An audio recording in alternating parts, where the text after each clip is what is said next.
Jurassic Park 3 was released July 18th, 2001 to somewhat mixed reactions. The fourth movie, Jurassic World, would not be released until June 12, 2015, leaving a 14-year gap between the third and fourth installments of the franchise. In this video, we look at some details of what is known about the road to Jurassic World. Many have written up about the history of Jurassic Park 4, but with the fifth film, Jurassic World Fallen Kingdom, just around the corner, I thought it would be nice to catalogue as much of the history between the older films and the new ones, to remind people of the epic struggle the Jurassic franchise faced when trying to make audiences fall in love with dinosaurs once again. Welcome to the Mysterious Islands.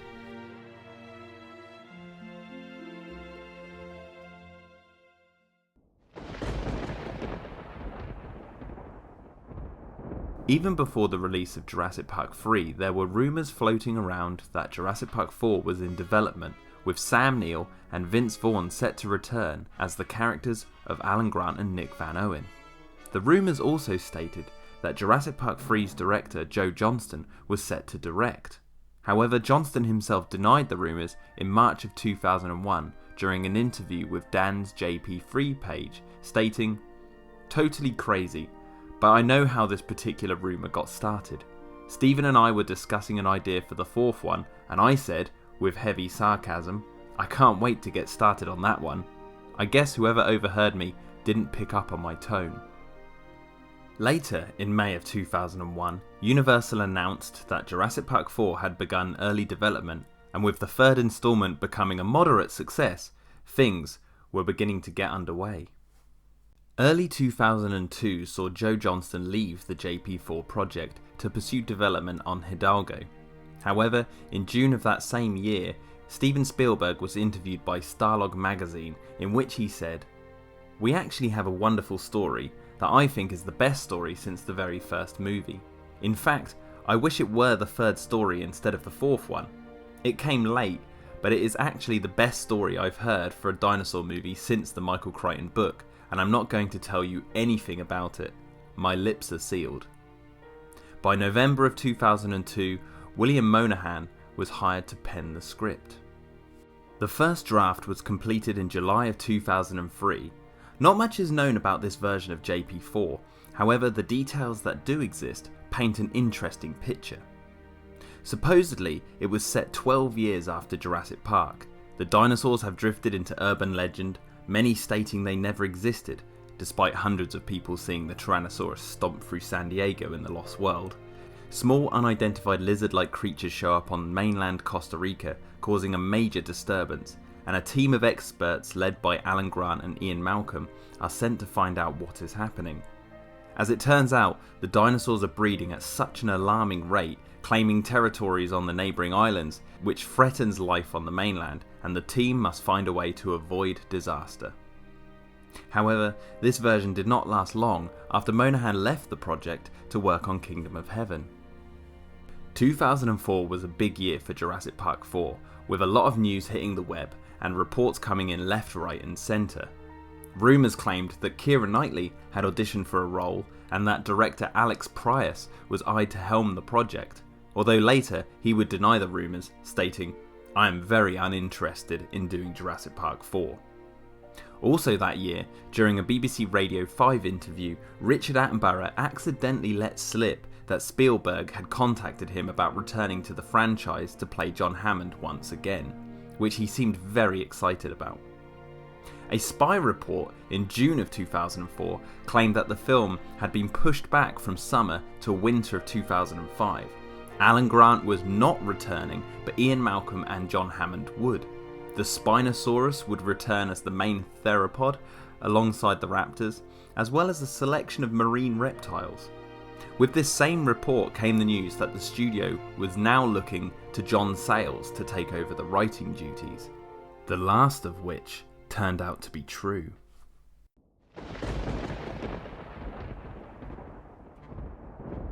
In 2004, John Sayles wrote 2 drafts for the sequel, the second of which eventually leaked online the same year.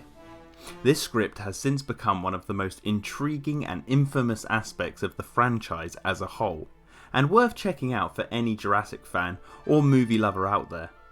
For those who are interested, here is a brief rundown of the plot from start to finish, although I highly recommend reading it first before listening to me break it down. The script opens with a group of pterosaurs attacking a baseball game.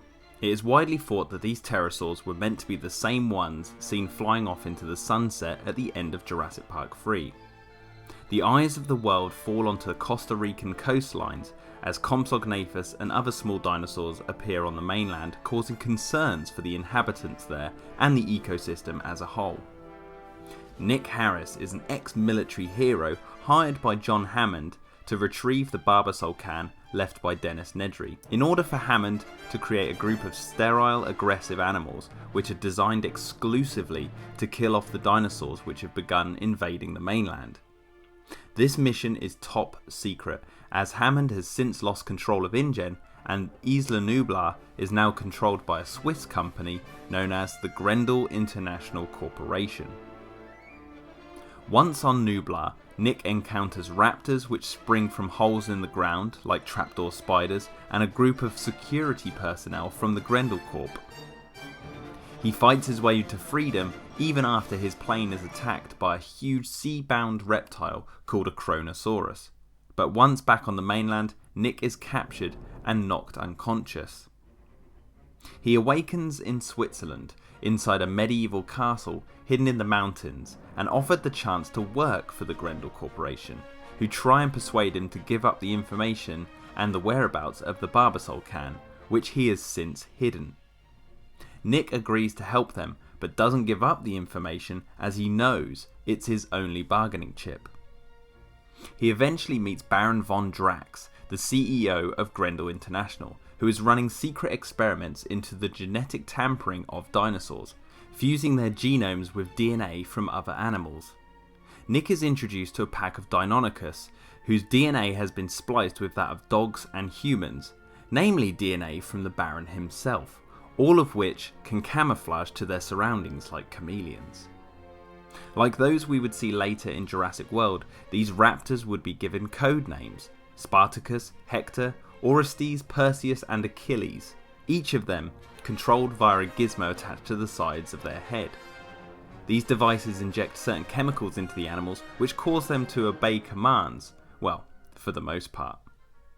Nick, with the help of those hired by Von Drax, begins extensive training with the raptors, putting them into various different exercises to prepare them for military-style missions ahead. As it turns out, Grendel Corporation wishes to use the dinosaurs in war and policing, much to the scrutiny of Nick Harris.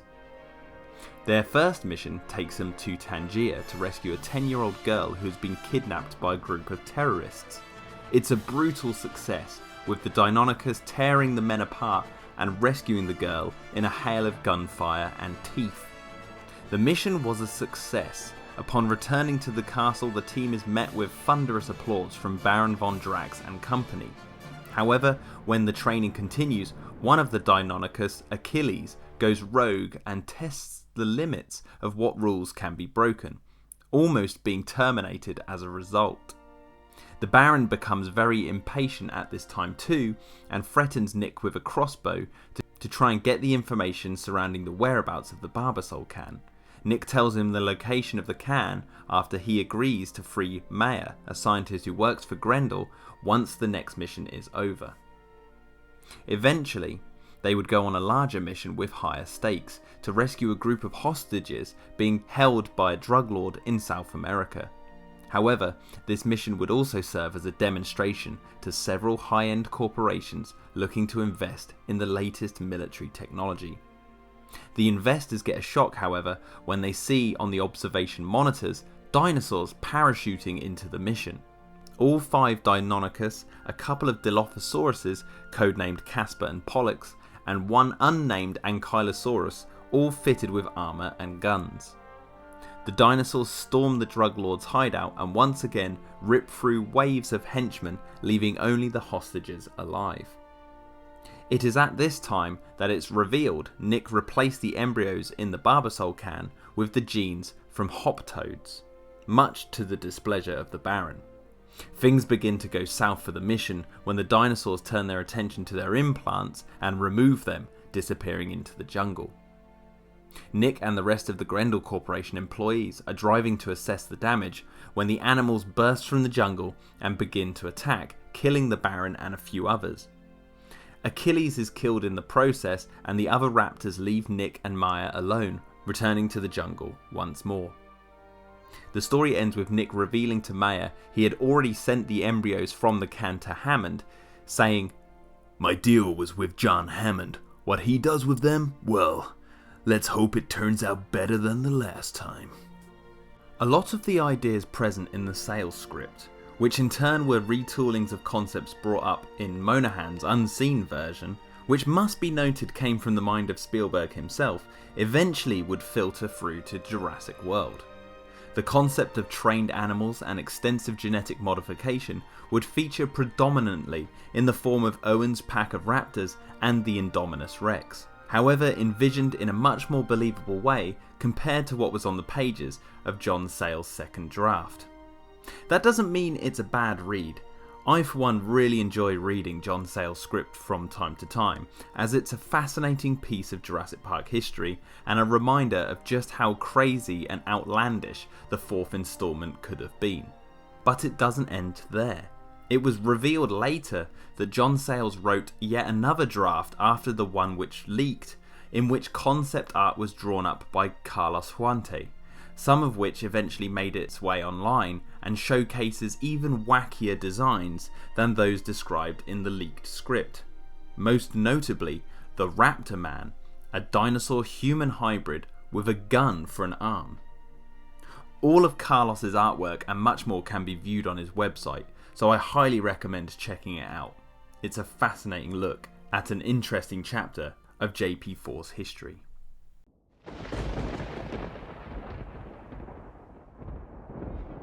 In April of 2005, Jurassic Park 4 was put on hold. The original winter 2005 release date was cancelled, and it seemed unlikely we would see Jurassic Park 4 anytime soon. At that time, special effects artist Stan Winston explained that Spielberg was not happy with the current scripts, stating, "He felt neither of the drafts balanced the science and adventure elements effectively. It's a tough compromise to reach, as too much science will make the movie too talky, but too much adventure will make it seem hollow." However, the Jurassic Park fandom lit up with excitement despite this news in September of 2005, when sites like Dan's JP Free page and IGN reported that a picture of a poster and pages of the Monahan Sayles screenplay had surfaced online, the poster revealing the release date for summer 2006. However, this later turned out to be a hoax from a JP fan known as Carnotaur 3, much to the disappointment of a lot of fans. I remember vividly seeing this image in a film magazine, it was potentially Empire, and feeling the hype. The search for this magazine article surrounding the infamous hoax poster remains a distant memory of mine, and I'm still searching for it to this day. Some power. He's got some clout over. Jurassic Park 4? That's going to happen. There we go! That's going to happen. So, When? Indy 4 hopefully will happen someday. Jurassic Park, I think, will certainly happen someday. I just hope we don't release both movies on the same day. Okay. Okay? Yeah. Thank you very much. We love you. Thank you so much. I'm going to get in trouble. Look at the scoop you just got.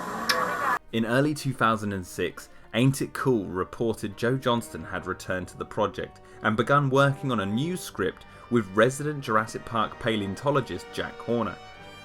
Not long after, Frank Marshall confirmed a good script was in place and the fourth installment was back on track for a 2008 release. Excitement was on the rise once again.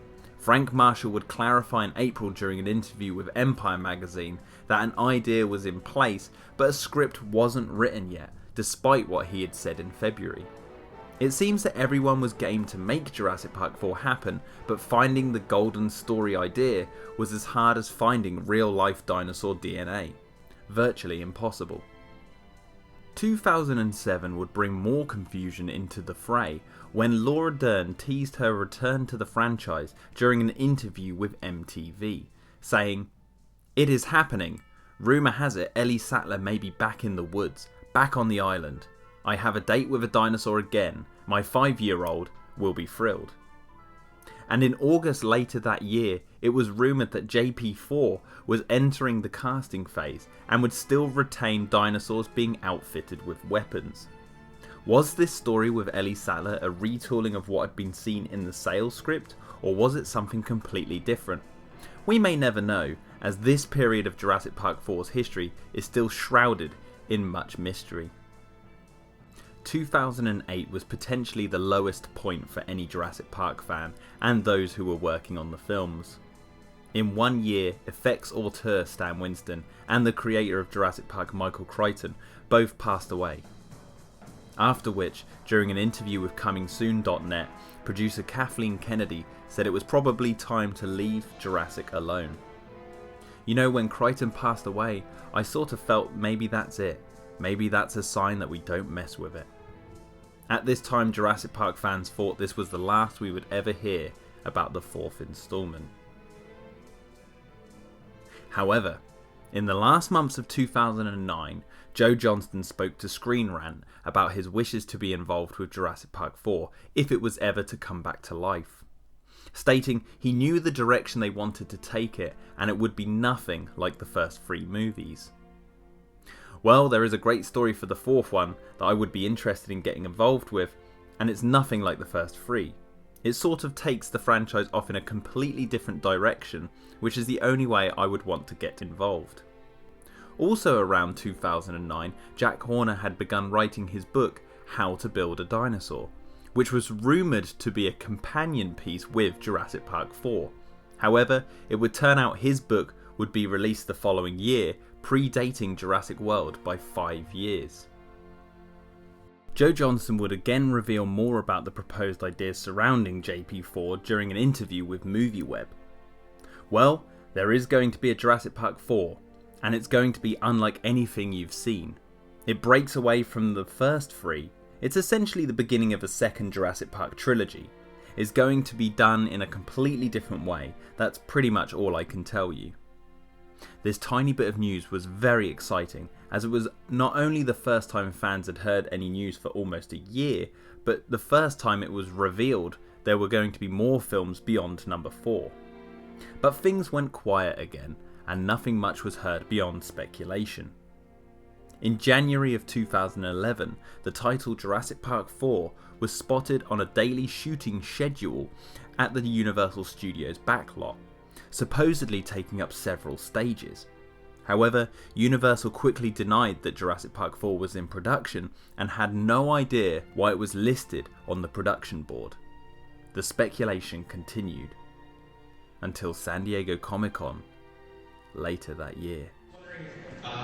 Jurassic Park 4, where did that seem? And I'm sorry. for Jurassic Park 4, has anything happened with that? Yes, it has. Jurassic Park 4, we have a story I can happily announce right now. We have a writer who is writing the treatment, and hopefully we are going to make Jurassic Park 4 in all of your foreseeable futures, all of our foreseeable futures, hopefully within the next 2 or 3 years.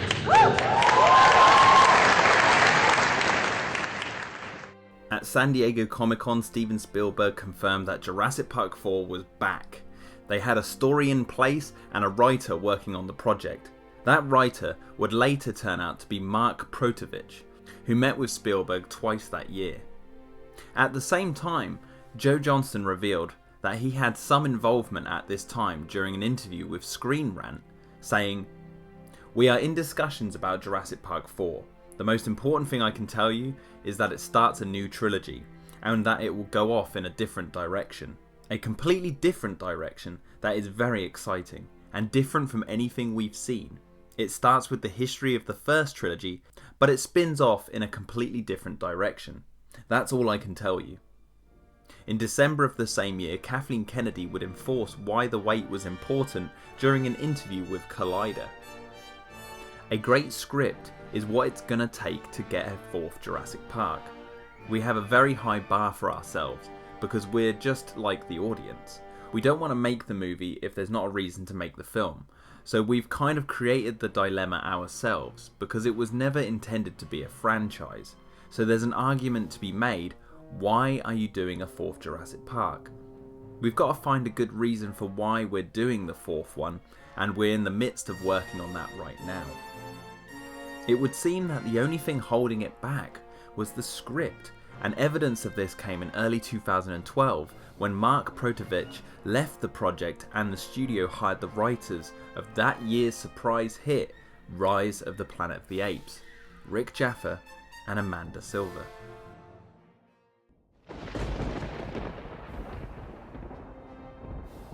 The two writers sat down with Spielberg and wrote the screenplay over the course of a year, with the strict understanding that 3 core ideas from Spielberg be implemented into the plot. A fully functioning theme park, a human who researches training raptors, sound familiar, and a new ferocious dinosaur that escapes and terrorizes the park. Their resulting script was somewhat different to what would later be seen on the big screen. From what is known, their story begins with a paleontological dig site in China, where a new fictional species of dinosaur is unearthed by a female scientist, which would later be known as the Maliosaurus. The remains of this super predator would then be stolen by a big corporation, and a few years later it would be roaming the jungles of Isla Nublar within the walls of a fully functioning theme park called, you guessed it, Jurassic Park. The story would follow the paleontologist as she goes to the park with her 2 sons to get answers. As one can imagine, the animal would break loose and havoc would once again reign across the island. It would then be up to the park staff, led by a character who trains the raptors, to help bring the creature down. Images have since surfaced online from early storyboards of Jurassic World. These, created by veteran Jurassic Park storyboard artist David Lowery, showcase a version of the film which differs to the final product. But it is interesting to note that the Maliosaurus features here, which has led some to believe these storyboards were created based off the Jaffa and Silver script, although it might still be from an early draft of Trevorrow and Connolly. Other images which potentially came from this version were revealed on concept artist Seth Engstrom's blog, showcasing the Maliosaurus again in many various forms from the early stages of development. As many now know, the Maliosaurus would eventually be called the Diabolus Rex, and then finally the Indominus Rex. During the later stages of script writing, the studio began to look for a director. At this time, they actually looked to J.A. Bayona to direct after his work on The Impossible, but he was unavailable at the time. However, years later, Bayona would be hired to direct Jurassic Park 5, or as it is now known, Jurassic World Fallen Kingdom. But we're not there yet. Where was I? Ah yes, 2013.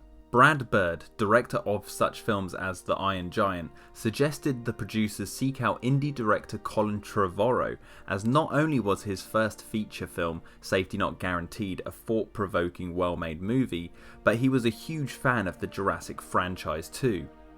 And so they did. In March 2013, it was announced that Colin Trevorrow was going to direct Jurassic Park 4, set for release on June 13th, 2014.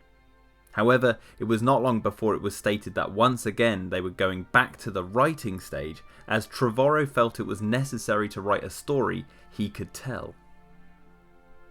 So with his writing partner Derek Connolly, they set to work on retooling the concepts that had come before to bring the franchise back to life. Universal received their first draft on May 6th, and just 2 days later the studio announced a delay on the release for a year, pushing the release to June 2015. That same month, Trevorrow tweeted a picture of a location scout with the caption Nublar #JP4, sending the fans' hype sky high, as the island Isla Nublar had not been seen since Jurassic Park. On September 10th, 2013, the studio announced the new title of the film, Jurassic World, along with an updated release date set for June 12th, 2015.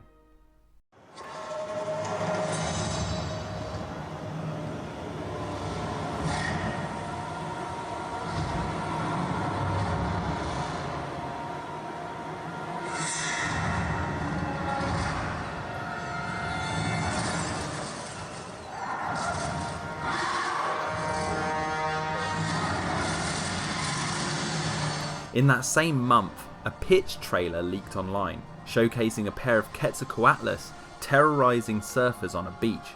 However, this trailer was not directly related to the film. It was created by concept artist Ian McCaig and shown at a Star Wars convention in Germany, although the nature of what exactly this trailer was for is still shrouded in some mystery.